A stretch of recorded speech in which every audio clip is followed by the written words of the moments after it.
Voilà, donc l'idée c'était de vous parler d'un chantier, un petit peu de la phase chantier, donc la phase DET, direction d'exécution des travaux, qu'a évoqué Pierre Éveillard ce matin. Au niveau conception, sachez que il y a tout un schéma de conception des forages, qu'on ne va pas revenir là-dessus. Le but, c'est pas de vous faire un cours de conception de forage ou de sonde, mais plutôt de lister un petit peu toutes les contraintes, toutes les interfaces, tous les enjeux qu'il peut y avoir autour d'un chantier de géothermie pour que vous puissiez bien en mesurer l'ampleur et les enjeux pour votre projet. Vas-y Camille. Tout d'abord, un petit mot quand même sur la sécurité. Un chantier de forage, c'est quelque chose qui est assez accidentogène. Tout est lourd, hein. Il y a des tiges de forage qui sont plus ou moins grandes, plus ou moins lourdes. Il y a beaucoup de choses qui sont un petit peu dangereuses. Il y a des circulations dangereuses. On travaille avec des pressions parfois assez importantes. Donc c'est un chantier, la sécurité, c'est quelque chose d'important. Et quand on attaque le chantier, un des premiers points, c'est la réglementation, et notamment la réglementation vis-à-vis des conduites enterrées, notamment faire les déclarations de travaux, les DICT. Donc c'était un petit rappel, je ne reviendrai pas dessus, mais pensez que la sécurité est un enjeu de tout chantier de forage, que ce soit des sondes ou que ce soit sur nappe. Le premier point, c'est la réglementation. Donc, on l'a évoqué ce matin, on va le détailler un petit peu. Avant d'engager un chantier de géothermie, il faut d'abord obtenir les autorisations nécessaires sous forme de déclaration ou sous forme d'autorisation. En France, l'énergie du sous-sol, hein, la chaleur du sous-sol ou le froid du sous-sol, c'est considéré comme une substance minière, et donc son exploitation, sa recherche, ça dépend du code minier et pas du code de l'environnement, comme pourrait être un forage d'eau ou d'autres, un piézomètre ou des choses comme ça dépend du code minier. Et l'autorité de tutelle, c'est l'ADREAL. La géothermie auquel vous allez être confronté le plus souvent, c'est ce qu'on va appeler la géothermie de minime importance, qui est déterminée par certains seuils que vous voyez dans ce petit tableau. Il y a deux types d'installations, donc soit les sondes, soit les forages de PAC sur nappe. Les conditions pour bénéficier de ce régime de minime importance, c'est que les ouvrages doivent faire moins de 200 mètres. La puissance technique soutirée sur le sous-sol doit être inférieure à 500 kW. C'est bien la puissance soutirée, c'est pas la puissance délivrée par la PAC, c'est la puissance soutirée au sol. Et pour les forages sur nappe, les PAC sur nappe, la température de l'eau doit être inférieure à 25 degrés, c'est un peu pour protéger les réservoirs thermaux et exploiter pour le thermalisme. Il y a obligation de réinjecter tout le volume d'eau dans le sous-sol. Donc en géothermie, on ne peut pas avoir des ouvrages qui ne réinjectent pas les eaux dans le sous-sol. Et le débit prélevé doit être inférieur à 80 m3, bon, qui est un seuil largement suffisant pour atteindre les 500 kW normalement dont on a besoin. C'est une simple télédéclaration. Il faut tout de même avoir, si c'est un bureau d'études qui le fait ou l'entreprise de forage qui le fait, un mandat du maître d'ouvrage. Il faut avoir l'acte de propriété qui doit être déposé aussi sur le site de télédéclaration.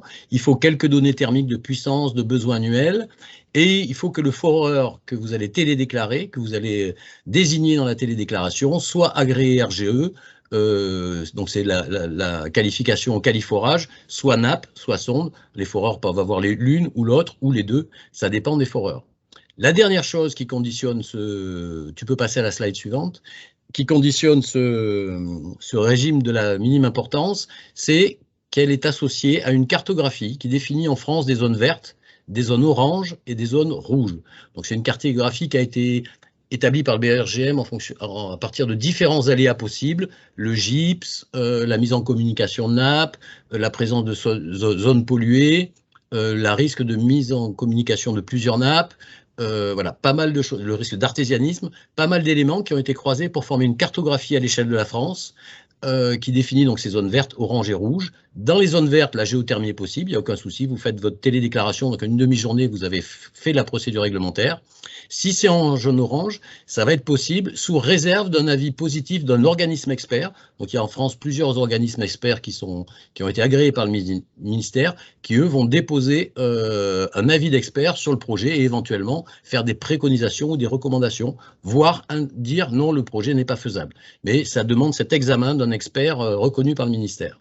Et enfin, si c'est rouge, alors la GMI n'est pas possible, mais la géothermie est possible, mais pas sous ce régime réglementaire. On tombe dans le régime d'autorisation qui s'applique aux installations de 20 MW, de puissance inférieure à 20 MW, qu'on détaillera un petit peu plus tard.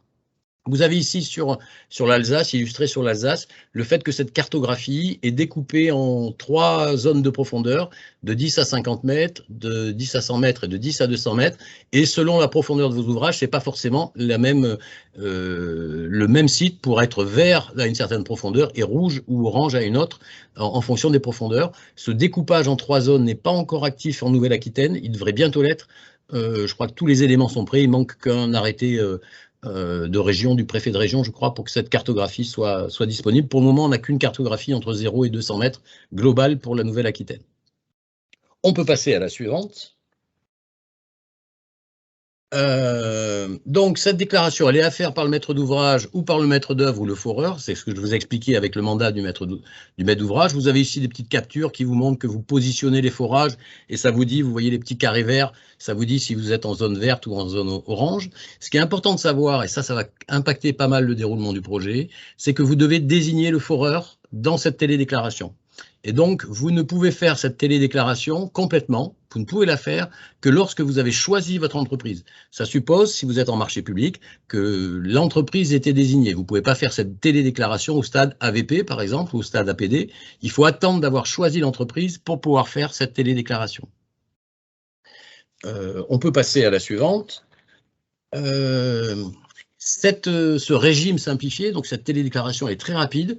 Vous pouvez très vite déclarer votre projet et obtenir l'aval de l'administration, mais c'est assorti de prescriptions qui sont assez strictes. Et notamment, il y a un arrêté, l'arrêté du 25 juin 2015, qui définit les prescriptions qui s'appliquent au projet de géothermie de minime importance et qui doivent être respectées dans le cadre du projet. Donc, ce sont des règles d'implantation par rapport aux limites de clôture, par exemple, de distance par rapport au réseau. Si vous avez un réseau d'eau usée, un réseau ou une station d'épuration, il y a des règles de distance. Il n'y a pas de possibilité d'implanter les forages dans un périmètre de protection immédiat ou rapproché d'un captage d'eau potable. Donc, il y a des restrictions comme ça. Ça peut poser problème. Ça en pose actuellement en Charente, puisqu'il y a un périmètre de protection pour une prise d'eau qui couvre quasiment tout le territoire de la Charente et une partie de la Charente-Maritime et qui bloque de nombreux projets de GMI. Donc, il y a ces conditions d'implantation. Après, il y a des conditions sur la réalisation des ouvrages, sur les matériaux, sur les équipements, sur leur conception. Des conditions aussi à respecter pour les essais de réception qui sont clairement définis, ce qui doit être suivi et clairement défini, et des conditions aussi d'exploitation ensuite, et pour le suivi d'exploitation, avec des prescriptions pour ces éléments-là.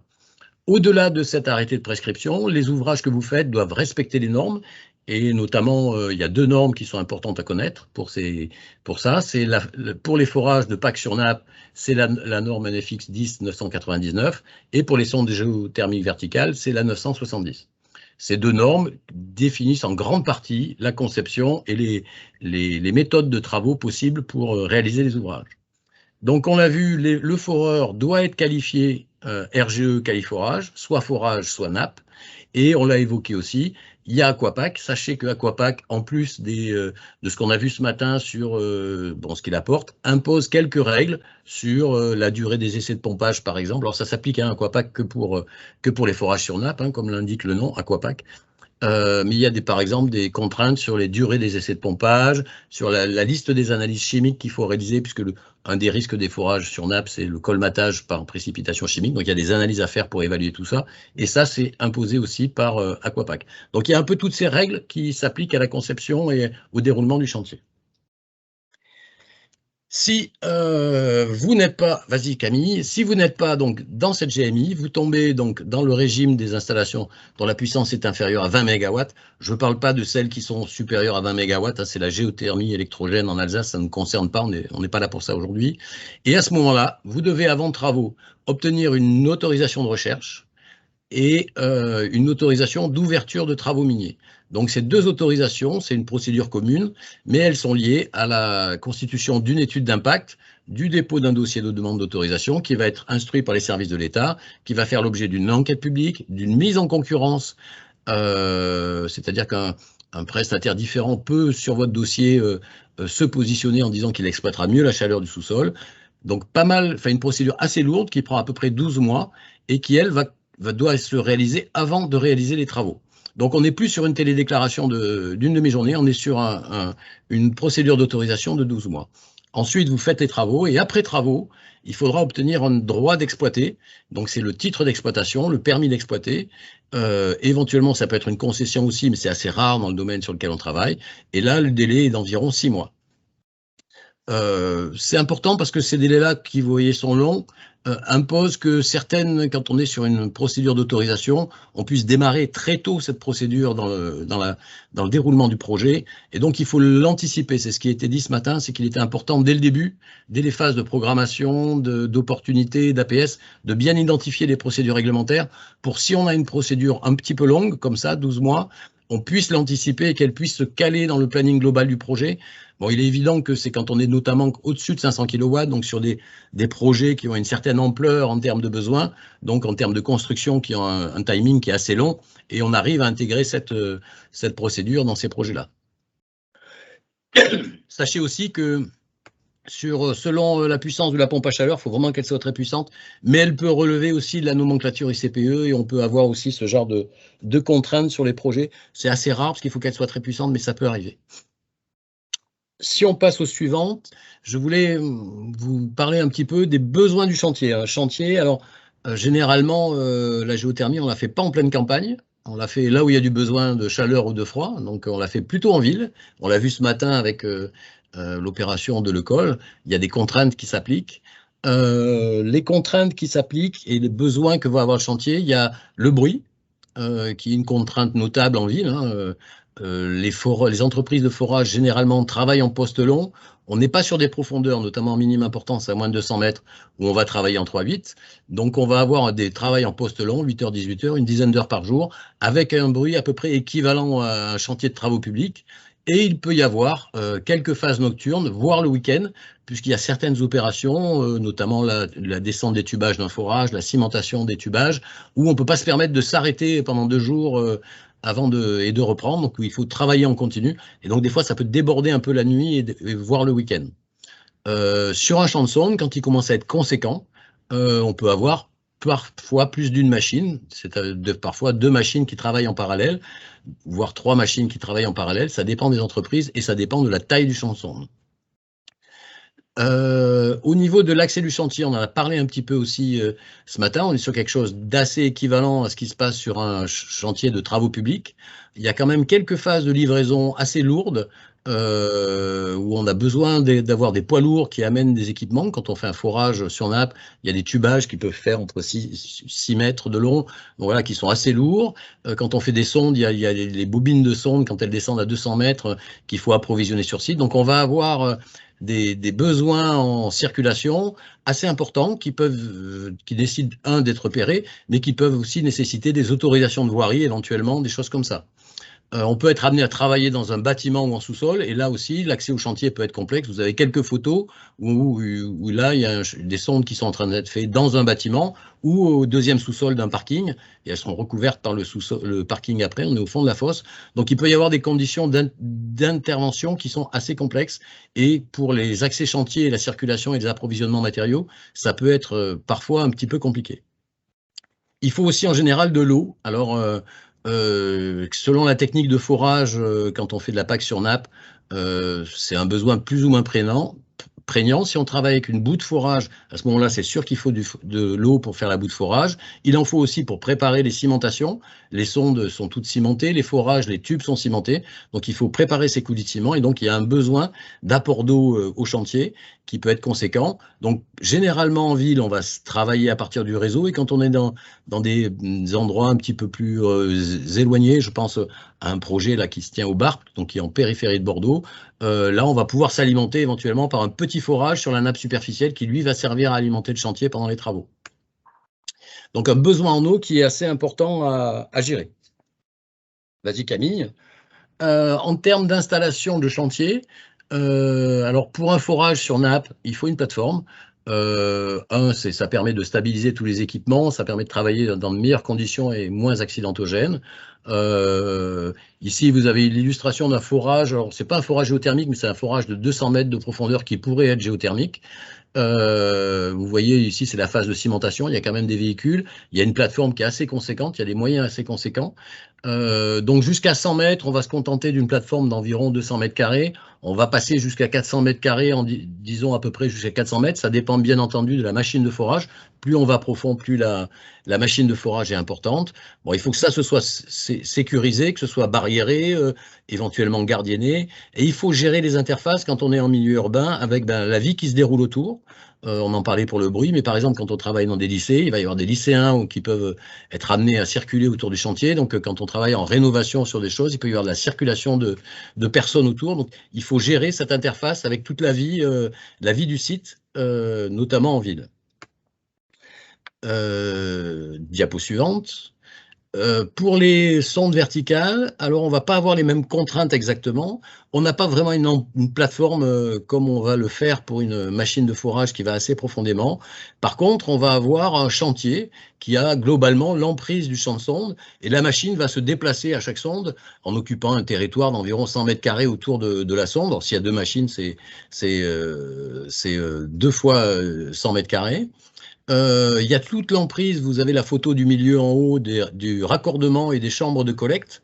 Donc toutes ces sondes doivent être raccordées, donc il y a tous ces travaux de terrassement qui peuvent être assez conséquents sur le site.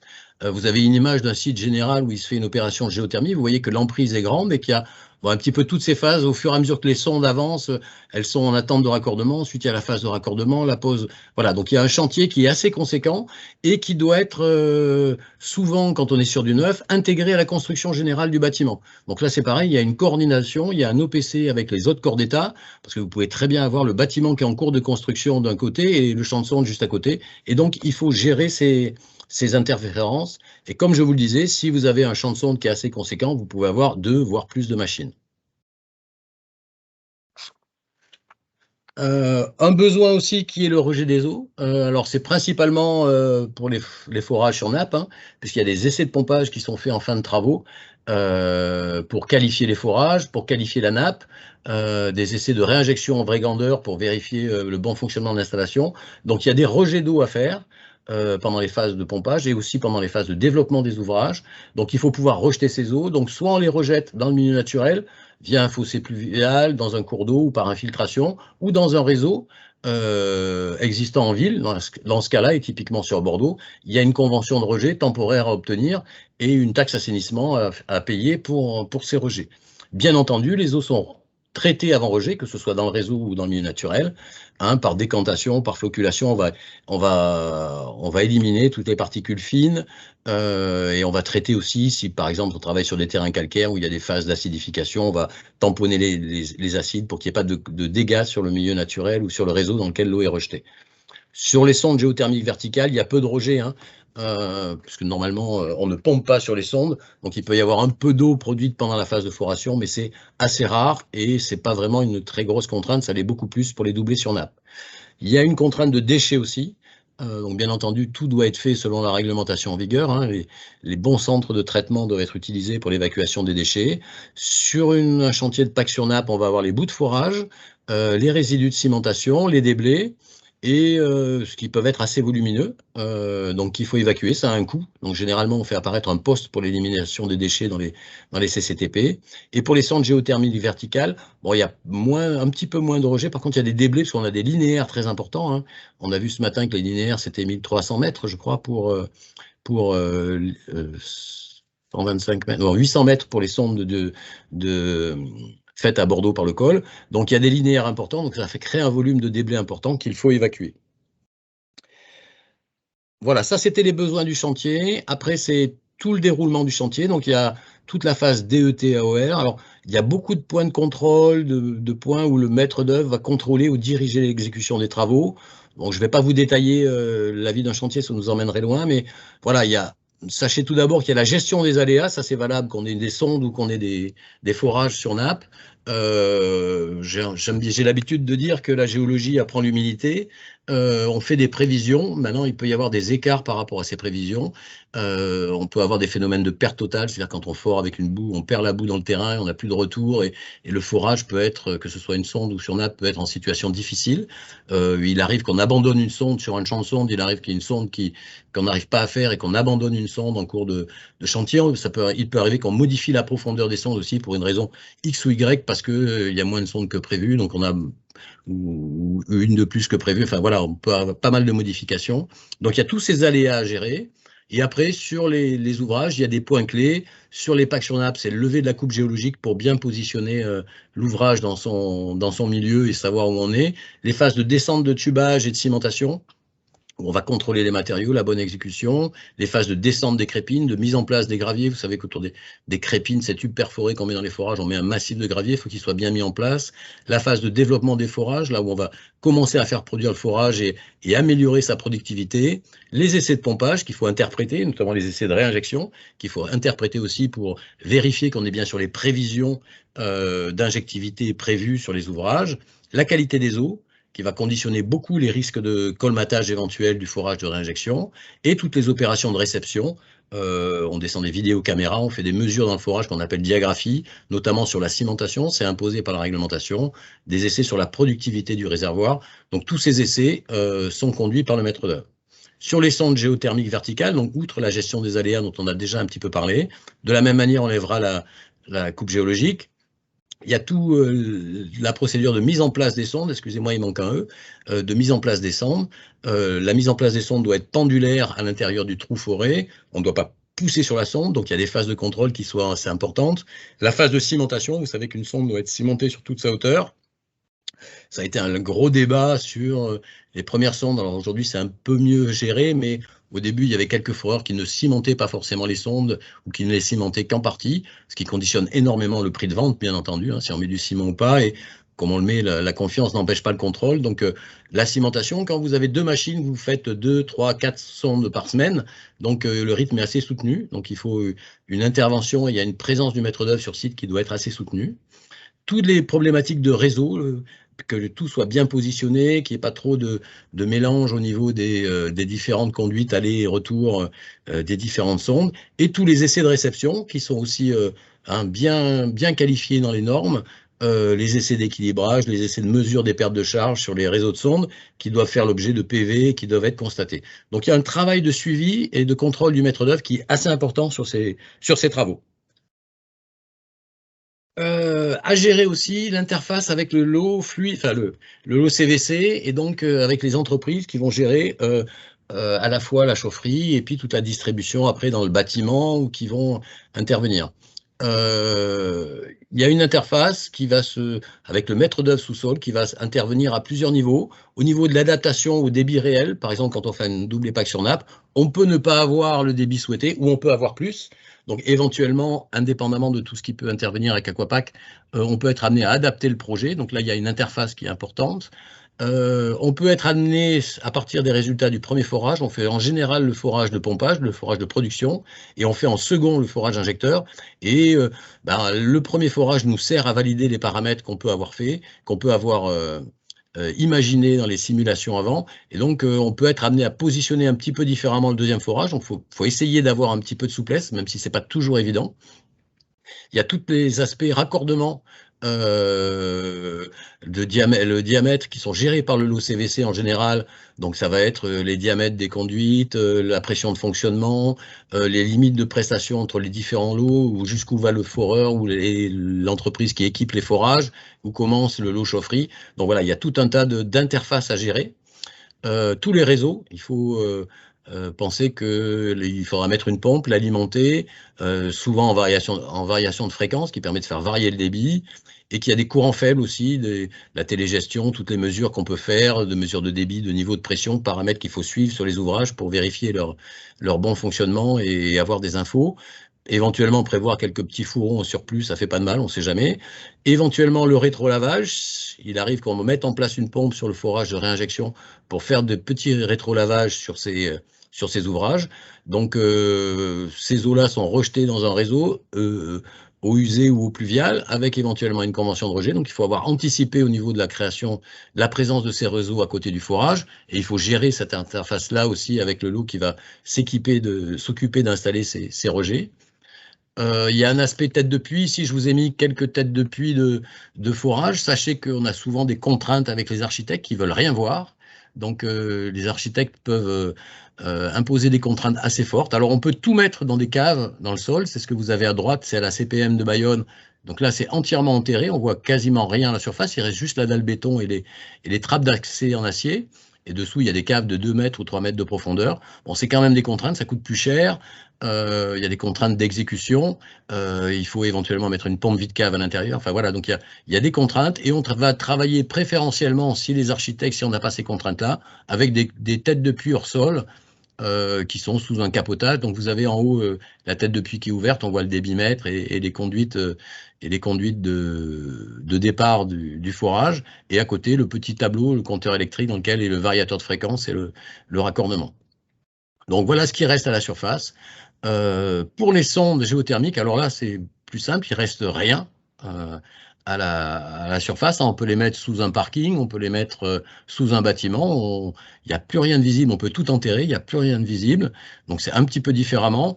Et les interfaces avec les sondes géothermiques, ça va être le raccordement en limite de chaufferie, puisque les sondes sont raccordées à des chambres de collecte, et ces chambres de collecte finissent par se raccorder par une conduite unique à la chaufferie ou à la PAC. Donc bien savoir où se trouve la limite entre les différents lots et les différents mètres d'œuvre. Tous les essais d'équilibrage qui doivent être faits sur les sondes et qui doivent être faits après en vérification de fonctionnement avec l'ensemble de l'installation. Le repérage des sondes, éventuellement, il y a des systèmes qui existent où on a des petits capteurs qui sont placés sur la tête des sondes qui permettent en surface avec un téléphone de les repérer si c'est pas trop profond, parce qu'il n'y a plus rien de visible, c'est ce que je vous disais.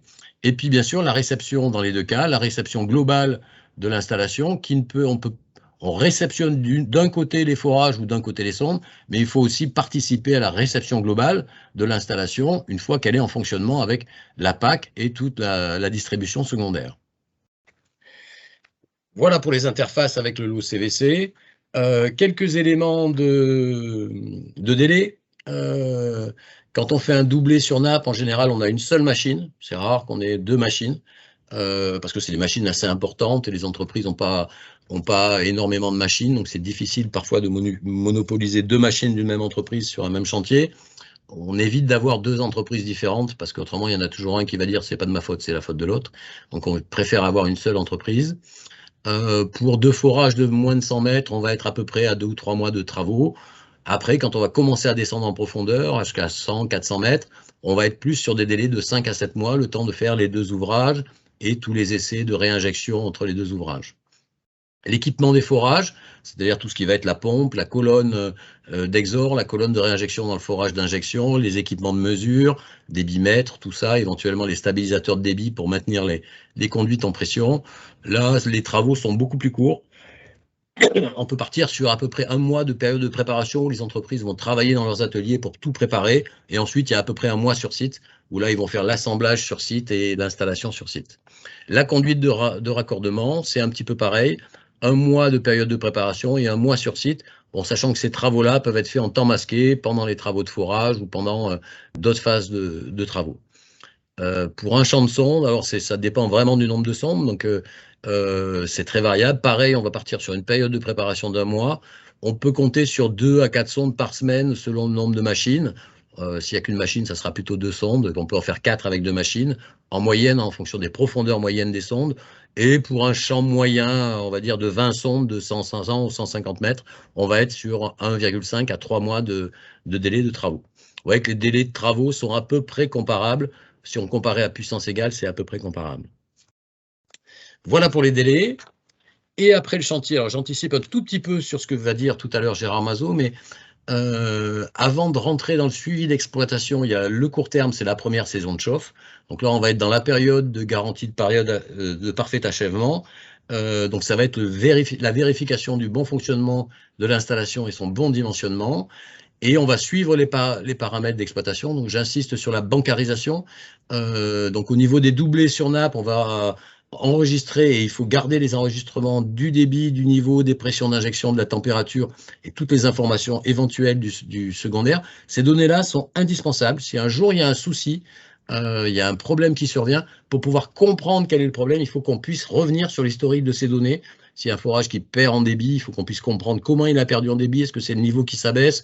Enfin voilà, il y a tout un tas de problématiques. S'il y a un forage de réinjection qui se colmate, il faut qu'on puisse voir et avoir accès à la courbe de montée en pression du forage pour voir à quelle vitesse ça se fait. Est-ce que c'est brutal? Est-ce que c'est progressif? Donc vraiment, ces choses-là sont importantes. et pour les forages, donc de mesurer ces choses-là et de les bancariser. Et sur les sondes, là, on va contrôler plus le débit et la température du champ de sonde. C'est aussi des données qui sont indispensables pour vérifier le bon fonctionnement et vérifier si les modélisations qui avaient été faites, que vous avez présentées Pierre et Veillard ce matin, si on est bien sur la même ligne que ces modélisations sur la température du champ de sonde et qu'il n'y a pas de dérive dans un sens ou dans l'autre. Et à long terme, alors j'ai mis 30 ans parce qu'un permis d'exploiter, quand on est dans le régime d'autorisation minier, c'est 30 ans, et c'est souvent la durée des DSP associée à ce type d'installation. Il faut absolument avoir que les données d'exploitation soient bancarisées pour comprendre tout problème qui puisse survenir. Donc ça, c'est ce que je vous ai dit tout à l'heure. Et en outre, je vous ajoute juste qu'il y a une contrainte, c'est pour les forages. Les ouvrages doivent faire l'objet d'un diagnostic décennal, c'est-à-dire que tous les 10 ans, il est nécessaire de faire un diagnostic des puits, on va redescendre des caméras, refaire des mesures dans les forages pour vérifier leur état. Ça, c'est imposé par l'arrêté de prescription GMI, c'est imposé de toute manière pour tous les ouvrages en France, les forages en France. Voilà en gros les éléments sur le suivi d'un chantier de géothermie, de sonde ou sur nappe. Merci à vous. Bonjour, une question sur les périmètres de captage élargis ou rapprochés que vous avez mentionné en début d'intervention. Est-ce que vous pouvez revenir rapidement dessus sur des dérogations possibles, éventuellement sur des périmètres élargis de captage? Alors, la réglementation des captages d'eau potable, que ce soit sur nappe ou en prise d'eau en rivière, impose qu'il y ait un périmètre de protection immédiat, alors qu'en général, autour d'un forage, c'est 10 mètres par 10 mètres à peu près, ou 20 mètres par 20 mètres.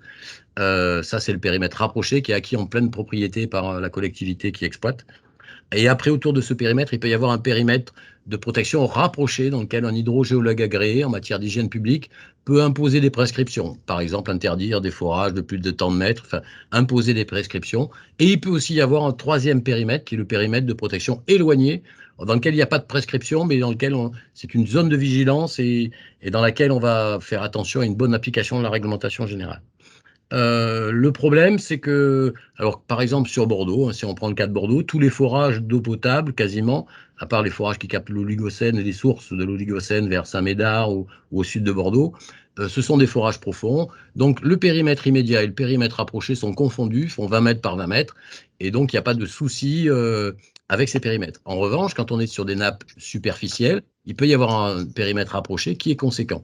Et on a le cas dans les Charentes où il y a la prise d'eau de Coulonges, qui alimente en eau La Rochelle, pour lequel le périmètre de protection rapproché représente la quasi-totalité du département de la Charente-Maritime, de la Charente, et une partie du département de la Charente-Maritime. Et partout dans ces zones-là, on n'a pas le droit, dans ces périmètres rapprochés, de faire d'opérations de GMI. On peut faire avec la réglementation lourde, c'est-à-dire l'étude, la demande d'autorisation de 12 mois, on peut faire une autorisation de recherche, une demande d'ouverture de travaux, avec étude d'impact, enquête publique. Mais pour des petits projets où on va travailler, c'est hors de propos. Des projets qui devraient rentrer à la GMI, partir sur ces procédures d'autorisation lourdes juste pour un problème de périmètre, c'est très très lourd et ça peut bloquer certains projets. Donc c'est important de bien vérifier la présence ou pas de périmètre de protection sur le site du projet. Ok, merci.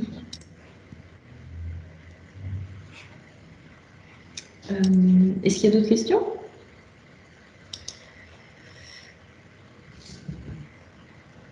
Sinon, moi, je vais poser une question. Édouard, je vois que tu as levé la main. Tu veux poser une question? Oui, mais moi j'avais deux questions posées par rapport à la présentation. Donc j'ai vu par rapport au délai, donc vous indiquiez environ 3 mois d'intervention plus 1 mois de préparation. Je voulais savoir si sur un chantier, on peut y avoir différents travaux, pas que de la géothermie, si pendant ce délai-là, il y avait d'autres choses qui pouvaient être faites ou il fallait que ce soit vraiment tout bloqué, dédié au forage pour la géothermie, quoi. Alors, après, c'est juste un problème d'emprise, d'emprise foncière. C'est clair que c'est difficile de poser les sondes géothermiques et tout leur raccordement et en même temps de faire les réseaux. S'il y a les réseaux pluviales, on va éviter de toute manière que toutes ces choses-là se croisent pour des problèmes en termes de conception. On va essayer de faire que les choses soient indépendantes. Mais après, je me souviens du chantier du conseil du Crédit Agricole à Lagor. Bon, il y avait des interfaces qui étaient très compliquées pour les foreurs, pour accéder au site, parce qu'à côté, ils étaient en train de construire un énorme bâtiment. Donc, voilà, il y a toutes ces circulations d'engins, toutes ces interfaces entre les différents lots qui sont parfois un petit peu compliquées. Donc, si on peut faire en avance les travaux de géothermie, en avance du chantier général, c'est aussi bien. Ou si on peut le faire après. Mais c'est mieux de le faire en avance pour pouvoir adapter éventuellement ce qu'on disait ce matin, la solution finale, si jamais il y avait un écart avec la production géothermique. Mais éventuellement, si on peut le faire avant, c'est aussi bien sûr. Ok, merci. J'avais une autre question aussi. Vous disiez qu'il y a beaucoup de projets qui se font en ville, ce qui peut se comprendre vu que les besoins sont en ville. Et vous parliez aussi des conditions d'accès. Est-ce que vous pouvez en dire un peu plus, je sais pas moi, par exemple sur les largeurs de rue, pour que les machines puissent accéder, qu'on puisse un petit peu se représenter quand est-ce que ça va être possible ou quand est-ce qu'on va dire non, là, de toute manière, il n'y aura pas d'accès pour faire les forages, quoi. Alors, typiquement, on est sur des accès poids lourds, poids lourds semi-remorques, de type semi-remorque. Les machines arrivent soit par leurs propres moyens, il y a des machines qui sont autoportées sur des poids lourds et d'autres qui arrivent sur des porte-chars. Donc, on est typiquement sur ce genre d'installation. Donc, il faut quand même des portails qui font 3 mètres. Enfin, voilà, il faut que ça puisse passer. Donc, tout ça, c'est des éléments à vérifier. Certains endroits, ça peut être compliqué aussi en angle de braquage. Il faut que les semi-remorques puissent tourner et éventuellement repartir par un autre endroit parce que le demi-tour est difficile. Donc tout ça, c'est à prendre en compte dans la conception. Il faut bien imaginer qu'il y a forcément des semi-remorques qui vont venir sur le site pendant le chantier, quoi. Ou alors, après, on peut faire imaginer une zone de stockage déportée et une circulation plus légère avec des Manitou à ce moment-là entre le chantier et la machine. Donc voilà, après tout ça s'organise, mais c'est clair qu'en ville, ça peut être une grosse contrainte. Ok, merci. Merci pour ces précisions. Ok, merci. Il y a une question. Quel est le paramètre à privilégier entre le nombre de sondes et la profondeur? En gros, est-ce qu'il vaut mieux faire une sonde de 200 mètres ou 2 sondes de 100 mètres? Alors, ça va dépendre des caractéristiques du sous-sol, mais ce n'est pas forcément déterminant. Ce qu'il faut savoir, c'est que l'ancienne réglementation, avant la GMI, il y avait une réglementation qui faisait un régime simplifié à partir de jusqu'à 100 mètres de profondeur. Donc, tous les foreurs de sondes s'étaient équipés avec des machines capables d'aller jusqu'à 120 ou 150 mètres pour réaliser principalement des sondes de 100 mètres. Aujourd'hui, il y a quelques entreprises en France qui ont des machines qui sont capables d'aller à 200 mètres de profondeur, mais la majorité a un petit peu de mal, passer 120, 150 mètres, à dépasser ces seuils de profondeur. Et en outre, le prix augmente avec la profondeur et éventuellement les difficultés techniques, puisque notamment dans le bassin d'Aquitaine, on peut avoir des couches différentes avec des niveaux aquifères, on peut avoir des sables, des argiles, des calcaires, donc éventuellement des difficultés de forage, de tenue des terrains qui peuvent augmenter. Donc c'est vraiment en fonction de chaque projet qu'on peut déterminer qu'est-ce qui est le plus optimum. Est-ce qu'il vaut mieux faire 2 sondes de 100 mètres ou une sonde de 200 mètres? C'est en fonction des projets qu'on va déterminer. Ensuite, s'il y a une grosse puissance, s'il y a besoin d'une grosse puissance et qu'il y a un grand linéaire à faire, bah forcément, on va avoir tendance à augmenter la profondeur des sondes. Quitte à dépasser les 200 mètres, on peut faire 300 mètres. Il y a des projets qui se font à 300 mètres, voire plus. On peut dépasser ces seuils-là. À ce moment-là, on passe en autorisation, mais on est sur des projets très conséquents. Et après, c'est vraiment l'aspect technique et la facilité d'exécution qui va conditionner la profondeur qu'on peut atteindre et éventuellement aussi éviter une nappe d'eau potable parce que ici, par exemple, en Gironde, il y a le sage nappe profonde qui donne une forme de priorité à l'eau potable. On peut choisir d'éviter, c'est pas interdit, on peut le faire, mais on peut choisir d'éviter les nappes d'eau potable quand on fait des sondes pour éviter toute contrainte. Donc voilà, c'est vraiment des choix qui sont faits projet par projet en fonction du contexte géologique et hydrogéologique. Ok, merci beaucoup. Donc on a 5 minutes de retard. S'il n'y a pas d'autres questions, je propose qu'on passe à la présentation suivante. Alors je vois qu'il y a une question qui vient juste d'être posée. Les oppositions locales de riverains comme en éolien méthanisation peuvent-elles apparaître autour des projets?